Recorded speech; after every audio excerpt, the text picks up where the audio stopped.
Hi, my name is Poppy Lee Friar and I'm an actor, but when I'm not on stage or working on TV shows and films, I like to relax with my friends, often over a dram or two of whiskey. But I'm no expert, in fact, I'm really a bit of a novice, which is why I'm really excited to go on this journey to learn more about the world of whiskey, and in particular to meet the innovators, pioneers and rebels at the forefront of a British whiskey revolution. Welcome to New Adventures in Whiskey.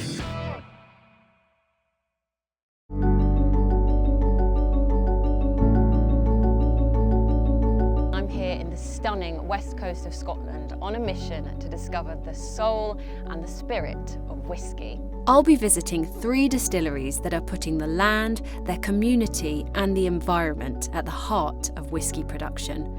As we shall see, these inspirational eco-pioneers have very different backgrounds and stories, but they are united by one common goal: to create innovative and world-beating whiskey whilst causing minimum damage to the planet.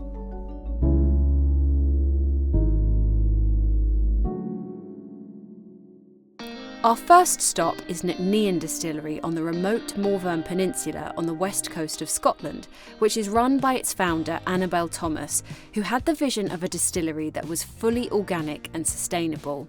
She sees Nc'Nean as stewards of the earth, and that ethos is at the heart of the spirits they make here. I love Scotch. It's an amazing product. It's a really important industry to Scotland and to the world, but specifically to Scotland. Nc'Nean is a family affair. Annabel's parents own the Drimmen estate, and that's where she decided to build her distillery, named after Nc'Nean, an ancient Gaelic goddess known as the Queen of Spirits and a fierce protector of nature.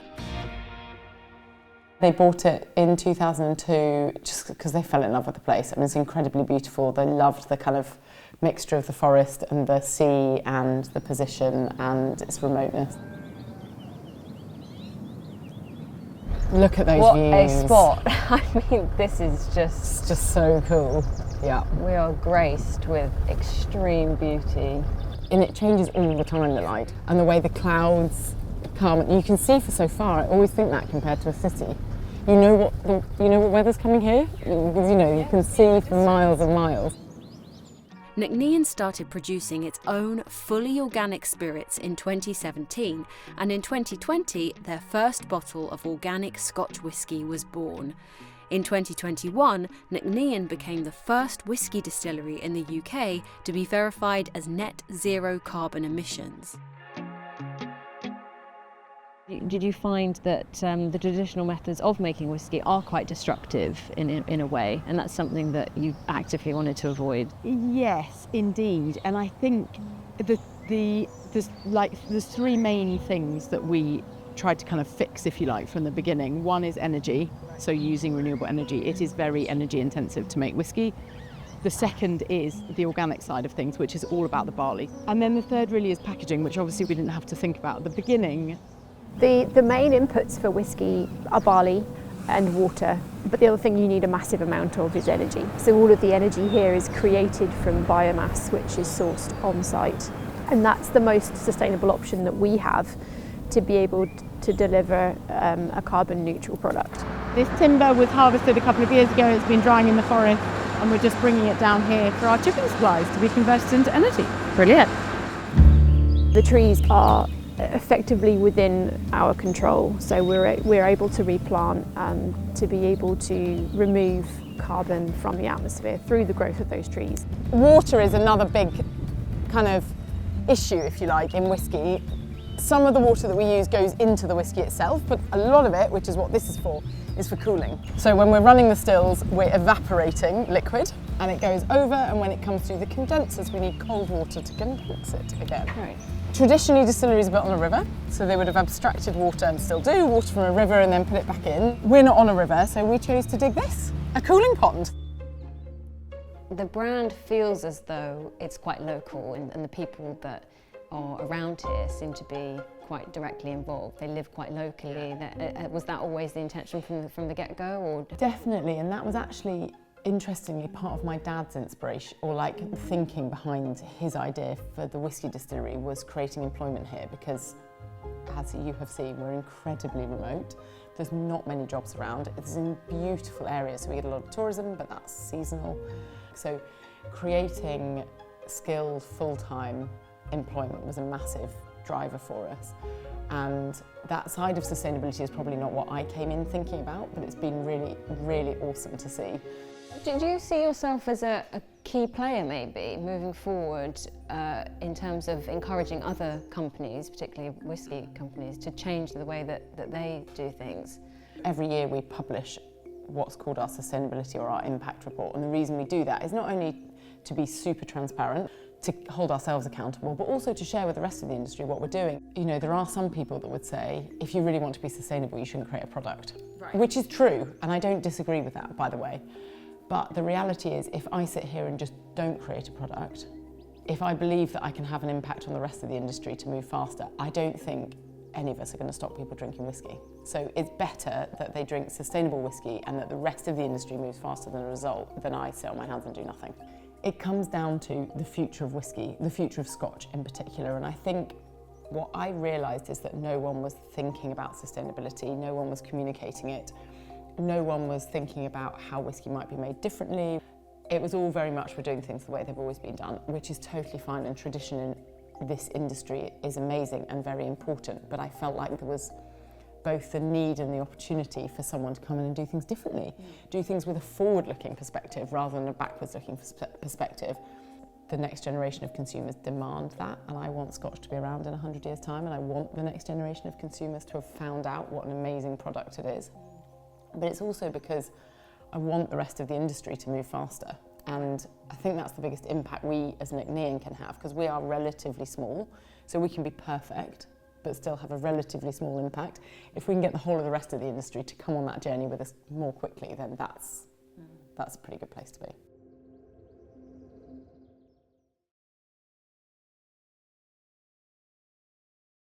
My name is Poppy Lee Friar, and I like to relax with my friends, often over a dram of whisky, which is why I'm really excited to go on this journey to learn more about the world of whisky.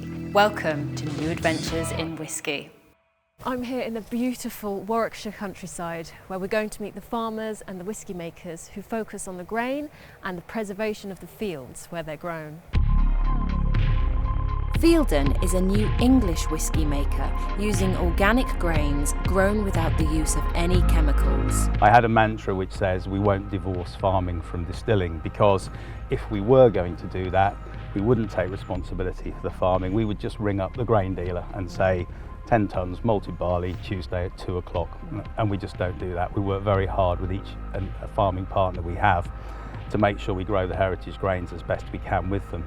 It's estimated that between 25 and 30% of a spirit's carbon footprint is in its farming. So I think that there is an increasing understanding amongst the wider consumer that the way we farm has a lot to do with not only the health of the planet, but the health of ourselves. So for me, it's very important. Climate change, which we can all see now with horrendous stories, whether they be fire or flood around the world, one of the key drivers to that is conventional agriculture.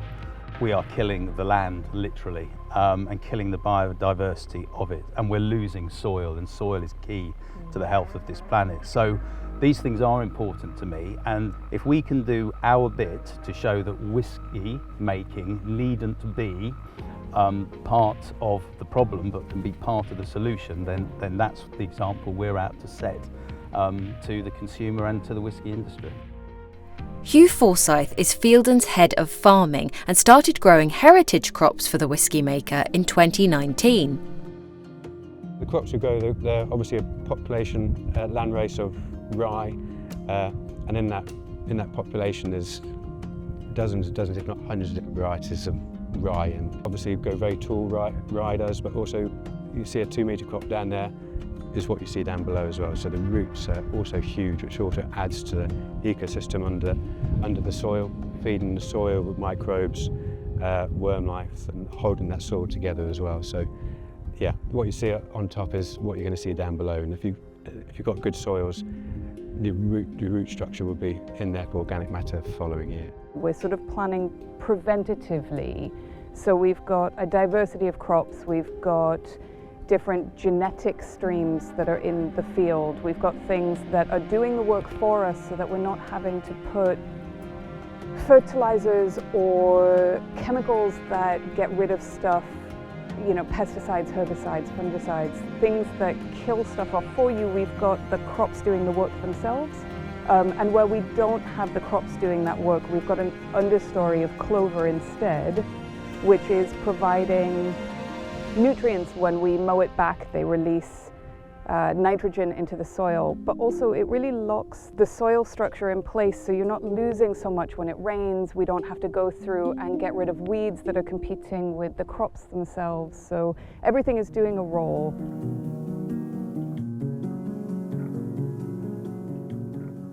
Chico is Fielden's head whisky maker and comes from a Portuguese winemaking family, so for him the notion of terroir and the grains are integral to the making of whisky. When it comes to whisky making, you cannot deny the role of, say, fermentation, different yeasts, different fermentation profiles, the role of distillation, and also, of course, the role of maturation.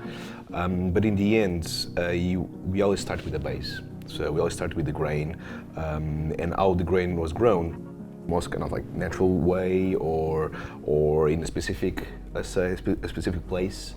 All that impacts. I mean, let's say that rye that was grown in a sandy soil might have a better drainage of water compared to a clay soil. Mm-hmm. So, and that really impacts how the plant grows. It really impacts the composition of the grain in terms of, let's say, different variables of like starch or protein, and those kind of like compounds then will translate into, let's say, different events in the distilleries. The year where we grow the grain, or when the grain grows, really impacts how that comes across into distilling. I mean, if the year was quite hot and the grain developed in a beautiful way, or if we had some challenges during the growing year and the grain was quite green, not ripe enough, that changes how it's processed and subconsciously how also tastes.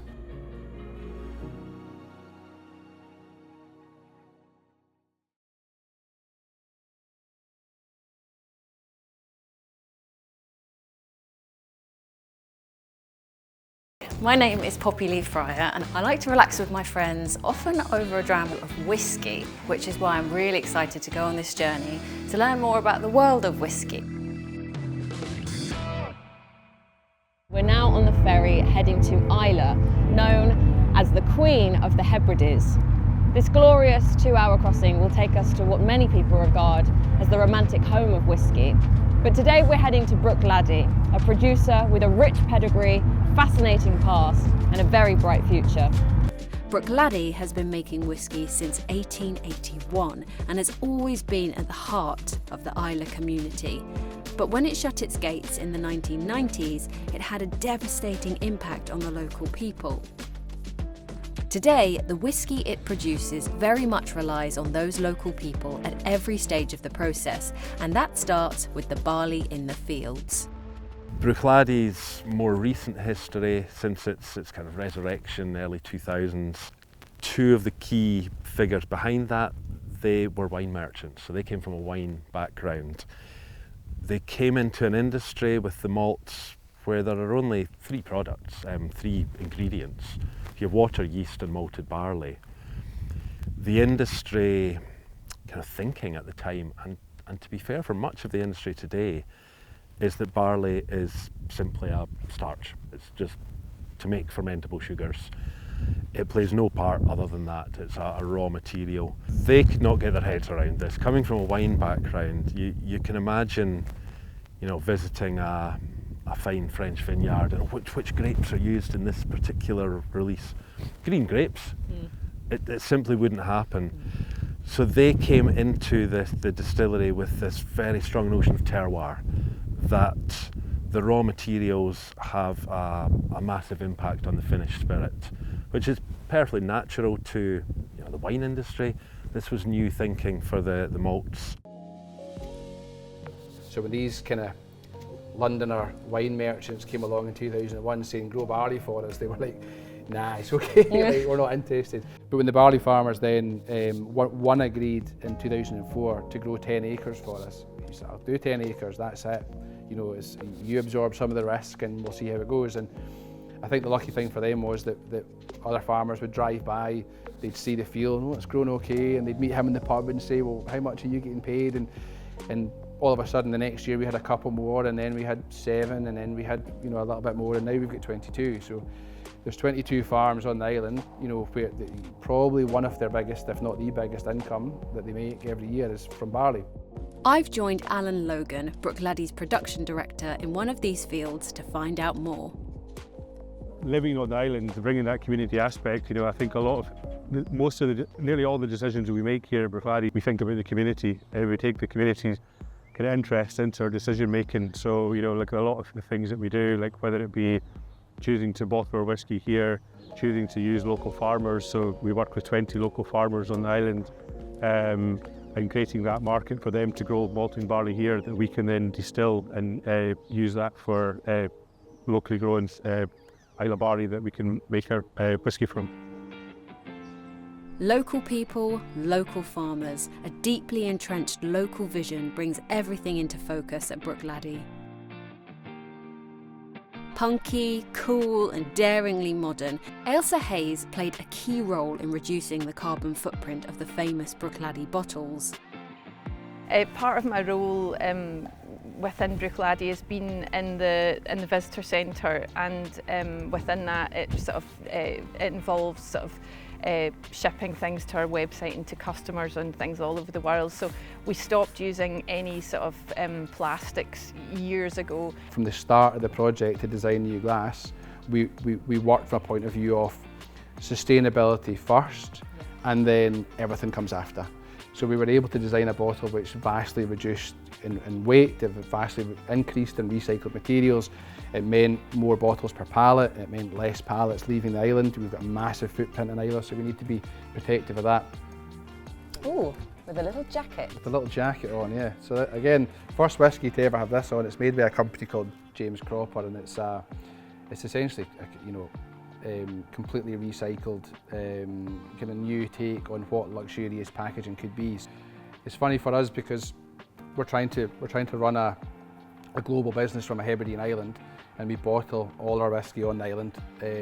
So we have to make sure that we're trying to close the loops where we can. We've got ferries on and off the island every day. There's multiple, you know, parts to the journey to get it onto the island, off the island. You know, dry goods on and finished goods off. So in terms of just purely from a logistical point of view, with sustainability and the environment in mind, this has been huge.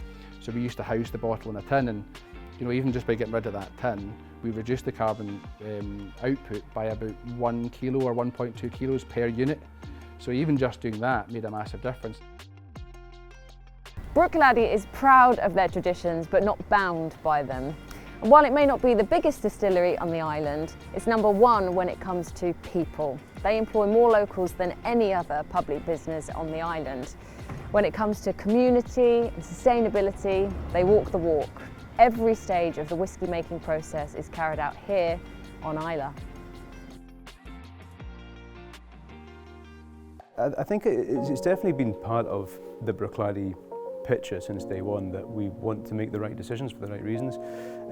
Of course, environmentally is one. Sustainability, I think, for us is certainly in terms of, you know, back to the early days, we didn't necessarily call it that, and we didn't necessarily kind of label things in a certain way, but there was a real drive to do as much as we could for the community, which I think is really important. To be sustainable, you need to have a place and be settled in the community. And Bruichladdich coming back to life from being closed down, we were really keen that that young local people got opportunities. You know, the whole operation is based here. We bottle everything here, so there's another decision that for the whiskey is really good, because not only do we kind of distill it and mature it here, but when we bottle it, we keep control over that whole process. We use Islay spring water to reduce the bottling strength. So we see it from start to finish, but also it's people. Islay people who are doing that work for us as well. So as a group, as a company, we've always had that ambition to push ahead, to try things, particularly with the whisky, but around the whole kind of picture as well, to do things that are just the best decisions, really.